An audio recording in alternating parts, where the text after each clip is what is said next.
नमस्कार दोस्तों, आज हम एक ऐसी समस्या के बारे में बात करेंगे जो कि महिलाओं में बहुत ही आम है और वो है स्तन के अंदर गांठ का बनना। दोस्तों, ये जो स्तन के अंदर जो गांठ बनती हैं ये कई बार नॉन कैंसरस होती हैं, बिनाइन होती हैं और कई बार कैंसरस भी हो सकती हैं। तो इसीलिए इसको गंभीरता से लेना ज़रूरी है।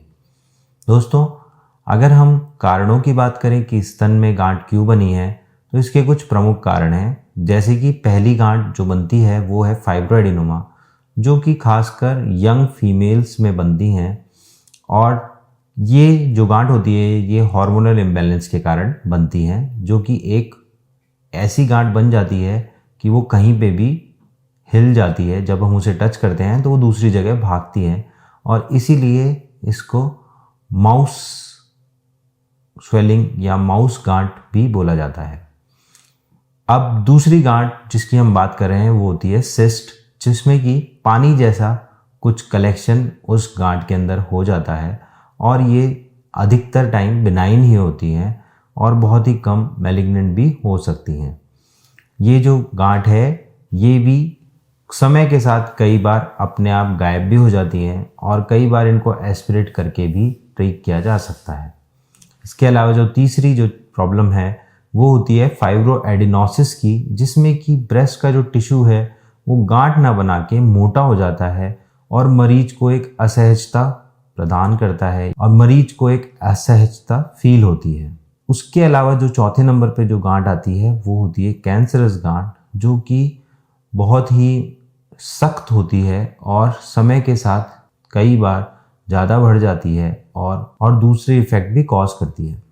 तो दोस्तों, अगर ब्रेस्ट में कोई गांठ है तो वो कुछ और सिम्टम्स भी देती है, जैसे कि जब उसे टच किया जाता है तो कई बार उसमें दर्द होता है, कई बार मरीज को अनकंफर्टेबल या असहज भी महसूस होता है, कई बार जो ब्रेस्ट के ऊपर की जो चमड़ी है वो सख्त हो जाती है और एक मोरपंख की जैसी शेप होती है वैसी उसमें आ जाती है।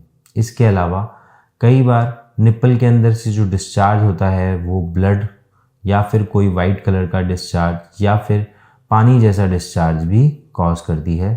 इसके अलावा जो बगल में एक्जिला के अंदर भी कई बार गांठ मिलती है। दोस्तों, अगर ब्रेस्ट में गांठ है और इनमें से कोई सिम्टम्स भी आ रहा है तो उसके लिए हमें अपने हेल्थ केयर प्रोवाइडर या डॉक्टर को दिखाना होता है और वो जो डॉक्टर हैं वो उसको एग्ज़ामिन करके आपको कुछ टेस्ट रिकमेंड कर सकता है और अगर उसे लगता है कि ये बिनाइन है और इसके लिए कोई टेस्ट की आवश्यकता नहीं है तो वो सिर्फ आपको कुछ दवाइयाँ और एश्योरेंस भी दे सकता है।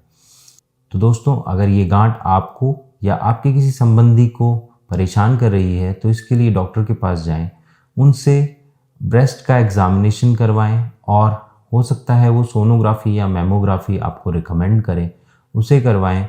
और अगर सीवियर केसेस हैं, अगर उनके अंदर आपकी ब्रेस्ट की ग्रेडिंग हाई है तो फिर वो बायोप्सी या एफएनएसी के लिए भी एडवाइस कर सकते हैं। उसे करवा के हम अपनी जो बीमारी है उसको सही समय पे पकड़ सकते हैं और अगर वो कैंसरस गांठ भी हैं तो उसका पूरा इलाज ले सकते हैं।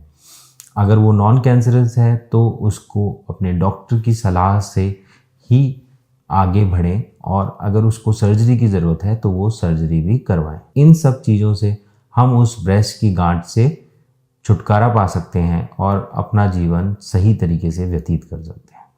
दोस्तों, अगर आपको ये वीडियो पसंद आया है तो इसे लाइक कीजिए और हमारे पेज को सब्सक्राइब कीजिए।